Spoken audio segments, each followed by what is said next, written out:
नमस्कार। मेरा नाम भऊ तोरसेकर। आप देख रहे हैं प्रतिवाद। दोस्तों, हर लड़ाई अलग होती है। पुरानी लड़ाई से या पुरानी जंग से जो अनुभव हम करते हैं, उस आधार पर आने वाली नई लड़ाई हमें लड़नी होती है। पुरानी गलतियां सुधारना और नई परिस्थितियां समझकर लड़ाई की रणनीति बनाई जाती है। और इसलिए हर लड़ाई हो, हर चुनाव हो, अलग अलग होता है। एक साल पहले की, कुछ 11 महीने पहले की बात है। कश्मीर के पहलगाम में हमारे कुछ पर्यटक हिंदुओं को नाम पूछ पूछ कर मारा गया। नवविवाहित पत्नी के सामने उसके पति को मारा गया और ऊपर से बोला गया, जाओ मोदी को बताओ क्या उखाड़ता है देखते, वगैरह वगैरह। याद है ना आपको? ये नई बात नहीं है, इसके पहले बहुत बार हुआ है। नाम पूछकर हो, धर्म पूछकर हो, मंदिर देखकर हो या घर की कोई मूर्ति देखकर हो, मारा गया हिंदुओं को। नई बात तो नहीं है। लेकिन इसके पहले इसके खिलाफ जो लड़ाइयां चली थी और आज की लड़ाइयां, पुरानी गलतियां और आज की परिस्थितियां, इनको मिला जुला कर आपको जवाब देना पड़ता है। लड़ाई छेड़नी पड़ती है, जीतनी पड़ती है। अगर वो नहीं करोगे तो आप जीत नहीं पाओगे। और इसलिए 1965 हो, 1971 हो, या 2000 या 1999 की बात हो, कारगिल की, हर जंग में हम लड़ाई जीत जाते हैं, लेकिन उसका परिणाम हमें नहीं मिलता। जो परिणाम हमें ऑपरेशन सिंदूर में मिला है, पाकिस्तान के खिलाफ,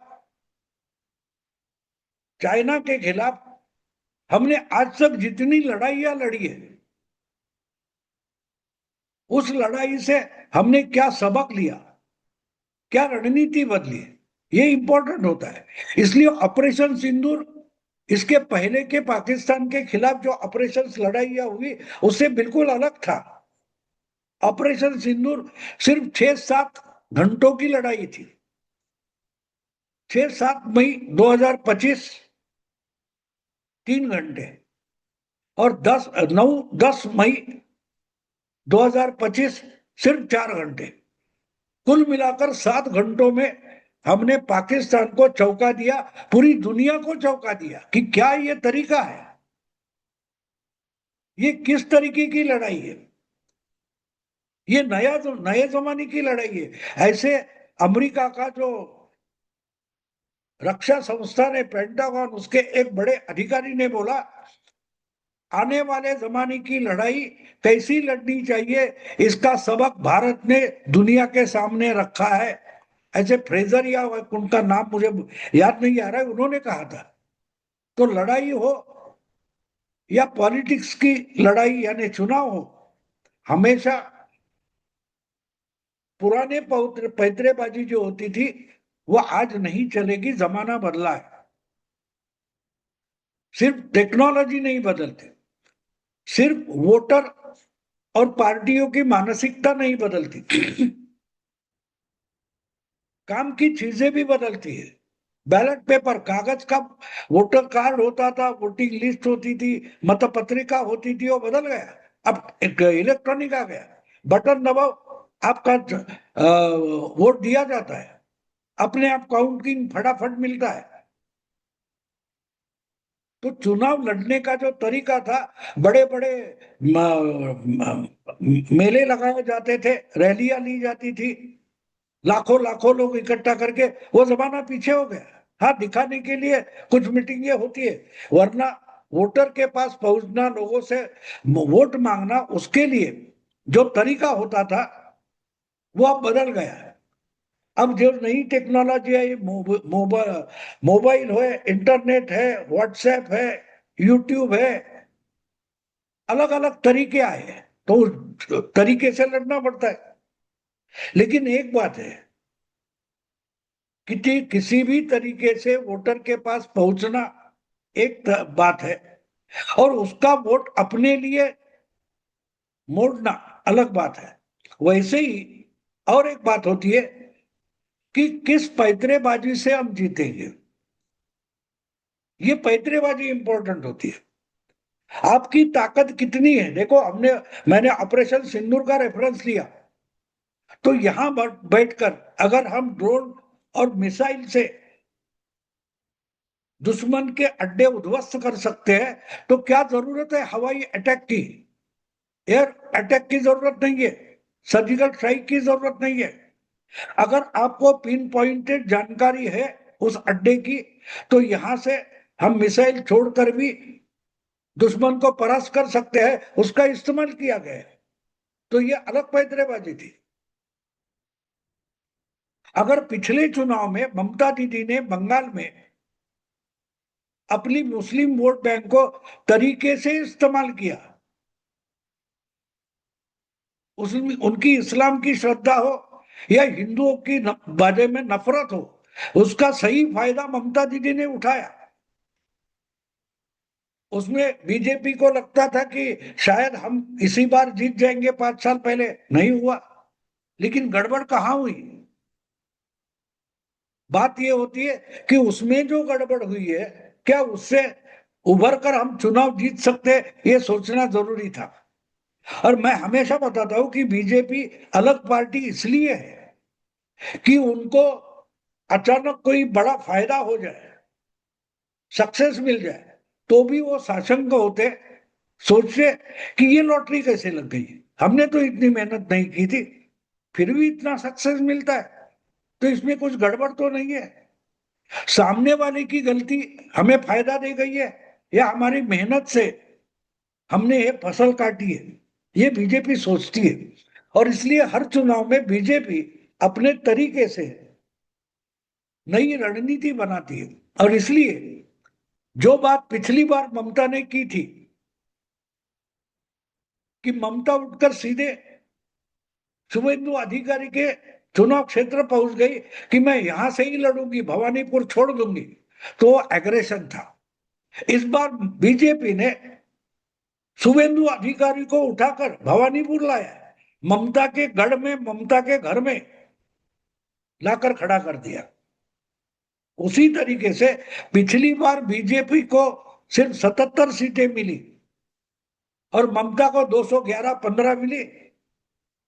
तो ये जीतने वाले एमएलए जो होते हैं उनके आंकड़े हमें मालूम होते हैं, लेकिन उससे जीतने वाली या हारने वाली पार्टी की ताकत हमें समझ में नहीं आती। दोनों पार्टियों के बीच में कुछ 9% का फर्क था। ममता दीदी को 48% वोट मिले और बीजेपी को 38%, 10 या 9, 9.5% का फर्क है। अब ये बात समझना जरूरी है कि ये एक साथ नहीं हुए हैं कि इतने वोट मिले इसलिए इतनी सीटें आपको, ऐसी बात नहीं है। बात ये होती है कि 294 सीटें हैं, चुनाव क्षेत्र है। उसमें से कुछ चुनाव क्षेत्र ऐसे कि जहां बीजेपी 80,000, 1-1 लाख वोटों से जीती है। ममता दीदी के उम्मीदवार भी कई जगह 50,000, 60,000, 1 लाख के फर्क से जीते।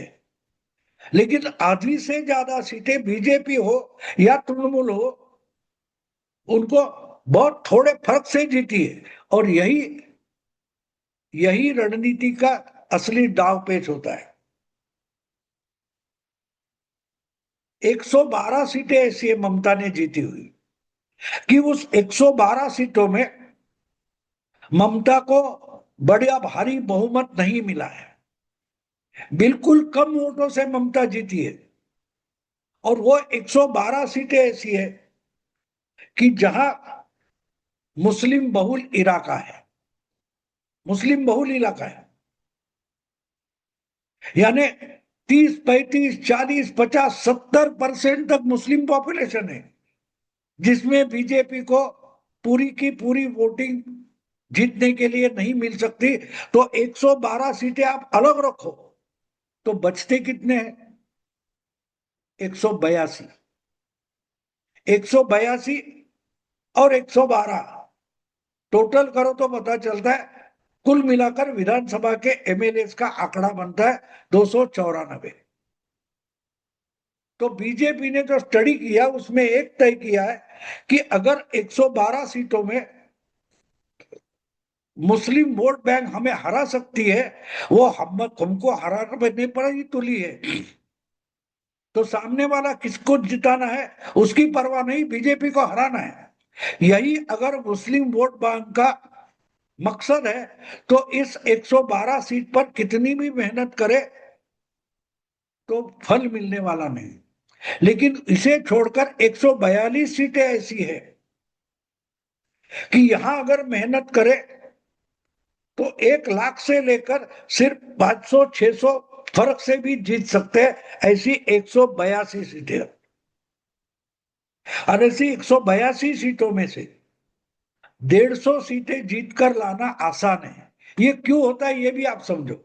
मैं आपको एक बात बता दूं, 10-15 साल पुरानी बात है, कर्नाटक का एक चुनाव मैंने देखा था। तो उसमें मुझे एक बात अजीब लगी उसका अभ्यास करते हुए, कि कांग्रेस के पास 2% ज्यादा वोट थे एग्रीगेट, और बीजेपी के पास 2% वोट कम थे। लेकिन दो पार्टियों में जो चुनकर एमएलए आए उसकी संख्या में बड़ा बदलाव था। बीजेपी को अपना बहुमत मिल गया था, कुछ 200 115 वगैरह सीटें मिली थी, और कांग्रेस 70 पर सिमट गई थी। 2% ज्यादा वोट होकर भी कांग्रेस 70 पर सिमटती है, और उससे 2% कम होकर भी बीजेपी कर्नाटक में बहुमत में पहुंच गई। तो मुझे वो अजीब लगा था। तो मैंने एक एक कॉन्स्टिट्यूंसी का अभ्यास किया, एक एक चुनाव क्षेत्र का अभ्यास किया। तो एक अजूबा मेरी समझ में आ गया कि उत्तर कर्नाटक में बीजेपी का गढ़ था। वहां 70-80 पर हजार वोटों से बीजेपी के कैंडिडेट जीते थे।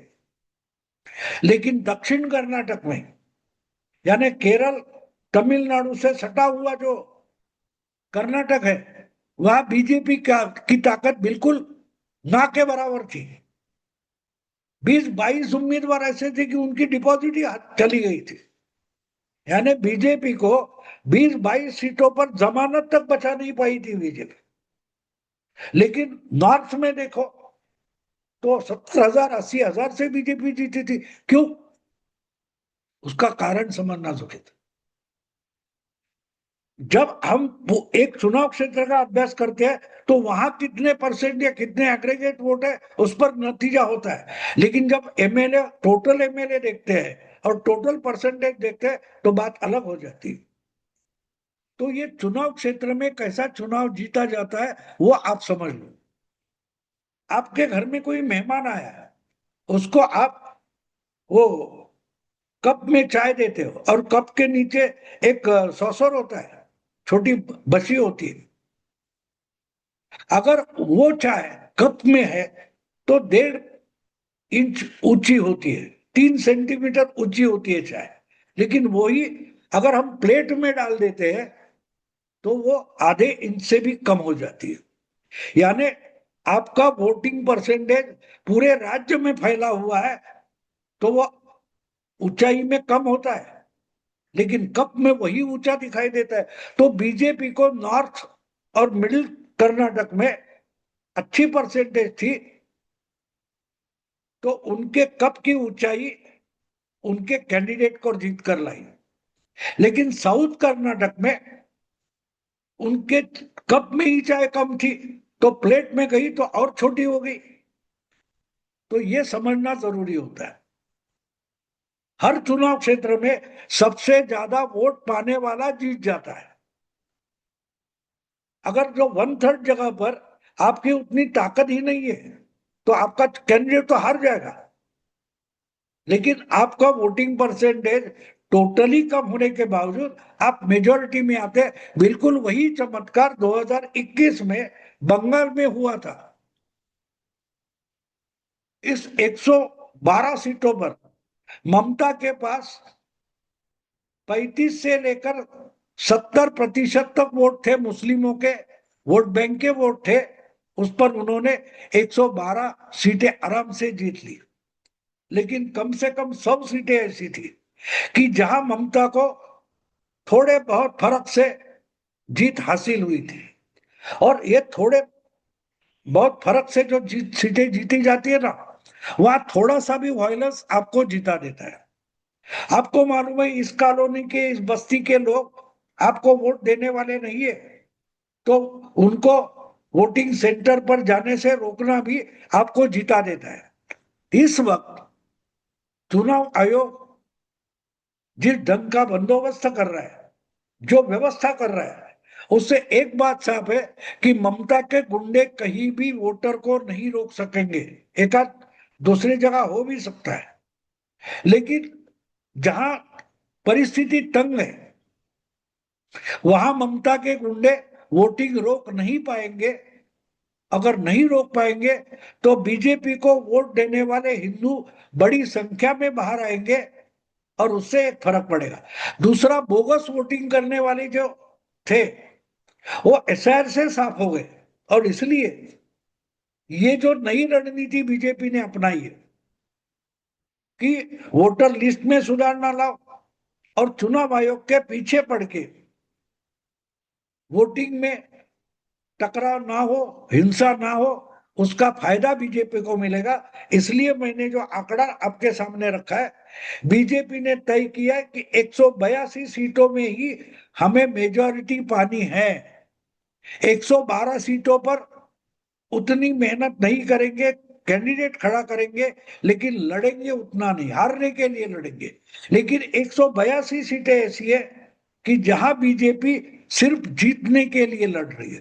तो पूरी ताकत 182 सीटों पर लगाओ और 112 सीटों में हारने के लिए कैंडिडेट खड़ा करो, दिखाने के लिए कैंडिडेट करो।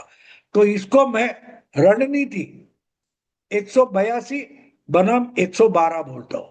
और ममता दीदी को आखिरी मोमेंट तक ये पैतरेबाजी या ये रणनीति समझ में नहीं आई है।